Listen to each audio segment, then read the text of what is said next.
We begin with breaking news out of Aurora. Police are investigating a shooting around the corner from the ICE detention facility. We know that there was a protest out there tonight, and we're still working to piece together what happened. This is the facility that's operated by the private prison contractor Geo Group. It's near Peoria and East 30th. Aurora police tell us a woman was shot in that area tonight. They expect her to survive her injuries, and officers have detained a man in connection with the shooting. The protest was happening outside the facility at the time of the shooting. Protests out there are not unusual. They happen with some frequency. We have a team on the way. We will bring you updates on air and online as soon as we know more. Today, firefighters are gaining ground on the 7th largest wildfire in Colorado history. The Aspen Acres fire is now 48% contained, up from 36% this morning. As firefighters work to get more of a handle on it, a new lawsuit claims a local power company, San Isabel Electric, is partly to blame.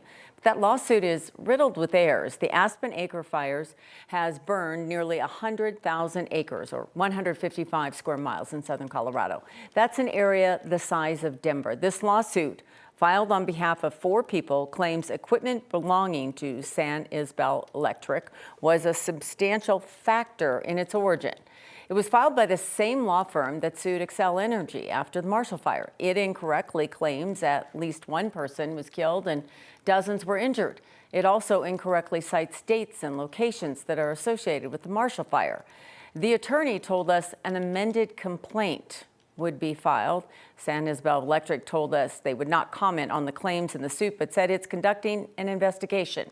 It's important to note investigators have said the fire was human-caused, but are still investigating the exact cause. Many people evacuated because of that fire are now allowed to go home. They returned to see some homes destroyed, others nearby seemingly untouched. 9 News reporter Shalima Maharaj has details on what has become a familiar sight after our fires.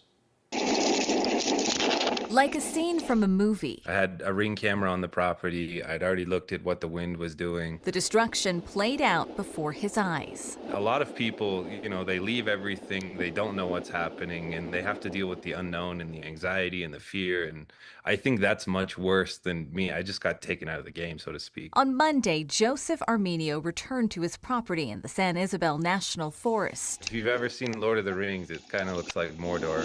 The total opposite of what it was before the Aspen Acres fire swept through. My stuff is gone, and honestly, more than my stuff, it sucks losing a beautiful place. Now there are homes fully intact beside ruins. It's very difficult to tell exactly what's going to happen at each structure. But there are a lot of factors that can put a property at risk. It's going to be what the home is made out of, how well it's been prepared, and what's immediately around it that's going to make the difference. Michelle Steinberg. We're definitely seeing an uptick in activity. Is the Wildfire Division Director with the National Fire Protection Association. Just because I've seen it a lot doesn't make it any easier to see it again. According to Steinberg, embers are the big culprit. Those are the burning pieces of material that are coming out of the main body of the fire and blowing into your gutters, up under your eaves, into your crawl spaces perhaps. And can ignite a house from the inside out. Making sure those embers don't get into vents, doing those kinds of jobs, cleaning out gutters,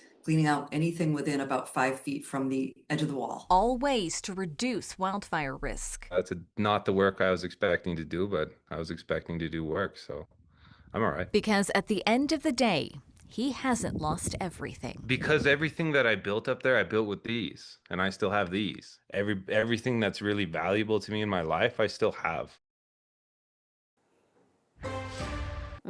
The resilience of Coloradans, and we all got to do our part to protect this beautiful home. And you know what? Mother Nature's going to lend a helping hand. We've been tracking scattered showers every day over western Colorado. Well, now that plume of monsoon moisture will be shifting east finally over Denver and the Front Range, not until late in the weekend into early next week. From now until then, slow-moving storms will provide a bit of a flood threat on some of those burn scars. But rain is coming to Denver along with a cooler weather trend starting on Monday and continuing continuing for most of next week. And some of the preliminary rain totals are really impressive and impactful. This is between Sunday and Wednesday, 1/2 inch, 3/4 of an inch, much needed water for eastern Colorado. This area has missed out on all of the activity this week. So we continue with another hot, dry day today, highs in the low 90s and air quality alerts. For Denver, it's all about ozone. The winds not as gusty as last night, but out of the east and southeast, pushing the worst of the smoke off to the west of downtown. Temperatures are mild, 77 in downtown Denver, not quite as warm as we've seen in the past 24 hours, and those humidity values are up. We love to see that. As the wind continues south of the metro area, we will continue to track those leftover showers across the western slope. Coming up, another check of the radar, and we'll have that Friday forecast just ahead. President Trump used a primetime address to the nation tonight to rehash his debunked election claims, explain again that he won the 2020 election, and threaten the broadcast licenses of NBC and ABC for not airing his speech live. Trump said his administration is unclassifying never-before-seen documents on election security. Analysts and experts poring over the documents tonight are not finding anything revelatory, nor did Trump say that there is evidence of a single vote being changed. The documents do include references to Colorado's voter registration rolls being quote-unquote compromised by China. That's a misleading claim, given that Colorado's voter registration rolls are publicly available for anyone to download. In fact, the declassified documents put out by the White House tonight include this page that makes clear that what someone in China did was obtain those publicly available voter rolls from Colorado. President Trump has been punishing Colorado for using mail-in ballots, which Trump again said tonight are, quote, inherently corrupt. Trump himself votes by mail in Florida. And while Trump didn't offer evidence of his election fraud claims, he did issue a direct threat to news networks that didn't air his grievances, saying that the networks are part of an election fraud plot. In a rare move, NBC and ABC Fake News have both said that they would not cover this speech. They knew what it was about because of the fact that they don't like the topic, because they know how corrupt our system is and they don't want to reveal it. They and others in the media are part of a plot. They want to continue this fraud for whatever reason. They want to keep it going. Fraud like this should mean a revocation of their licenses. Trump expressed frustration. The states, not the federal government, run elections, and he's sought to seize more power for the feds over elections. Democrats in Colorado passed a law this year giving the governor the power to declare an election emergency and marshal resources should the Trump administration interfere with elections in Colorado. A supplier of iceberg lettuce linked to an E. coli outbreak in 2024 is now being investigated as the possible source of a parasite tied to a severe stomach bug. The FDA says it's looking at the lettuce supplied to Taco Bell's by Taylor Farms in an escalating outbreak in 4 Midwestern states: Michigan, Ohio, West Virginia, and Kentucky. A spokesperson for Taco Bell says it has voluntarily and temporarily removed limited ingredients at some of its restaurants as a precaution. Cyclospora causes weeks of severe diarrhea, among other things. Experts say most can recover on their own, but some end up in the hospital for dehydration. Our sister station in Atlanta spoke to the vice president of Taylor Farms yesterday. She urged everyone to wash all produce, even if it's labeled as pre-washed. You don't need, any special sanitizer or cleaner with the Cyclospora. None of that is going to be effective on it anyway. What you need is your hand or a soft bristle brush that is clean and water. Officials say the Midwest outbreak is unlikely to account for all of the cases across Colorado. Experts say there could be multiple outbreaks from different sources. As of tonight, the CDC says nationwide nearly 7,000 people may have been sickened, with nearly 1,700 of those cases confirmed and more than 5,100 still under investigation. In Colorado, the CDC says the number of people who have contracted it range from 1 to 10, and no deaths have been reported. If it's confirmed, it wouldn't be the first time Taylor Farms is connected to a Cyclospora outbreak. In 2013, health officials concluded 631 people in 25 states were sickened by a salad mix linked to the same company.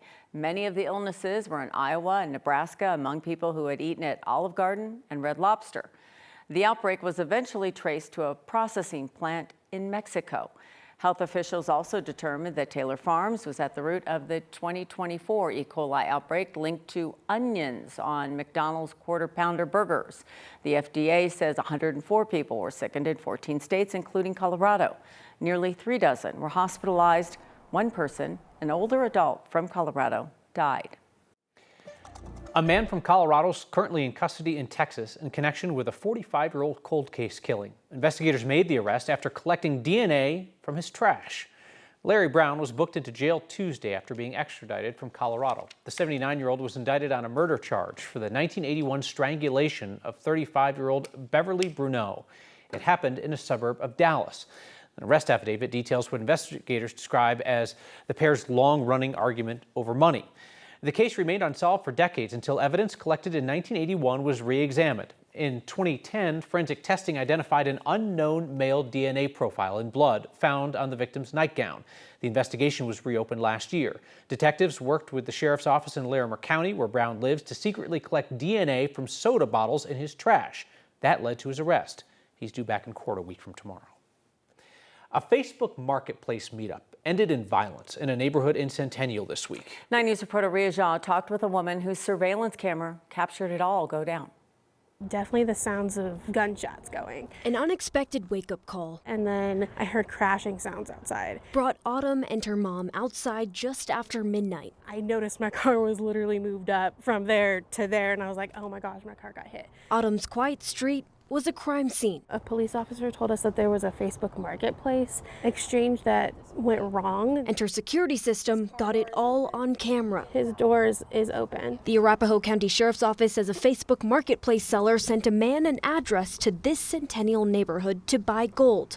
The man showed up with $5,000 in cash. And on the video, you can see people pop out from a bush over there behind that generator thing and literally come and ambush him. The victim told police one of them hit him in the face with a gun before they also took his gold chain and bracelet. Meanwhile, their car that they stole 40 minutes earlier is right there. And the car eases up slowly with the passenger door still open, and the passenger gets out and starts shooting at the guy in the car. Then the commotion reaches Autumn's front yard. The FJ Cruiser eventually floors it and smashes into the back of my car. And then as that's happening, the passenger gets out and runs away into our backyard, hops our fence. And then the FJ Cruiser saw this person doing that, but comes after him with his FJ Cruiser and runs into our fence. Autumn says her neighbor who lives at the meeting address wasn't the Facebook marketplace seller. It seemed as if this was already like a predetermined place, like where they were doing research of where they can do this exchange, this crime. It makes me question the safety of our neighborhood. That was Ria Jha reporting. Police didn't explain who controlled the Facebook account or why that home was used as a meetup spot. 2 suspects were arrested. Police said they're still looking for a third.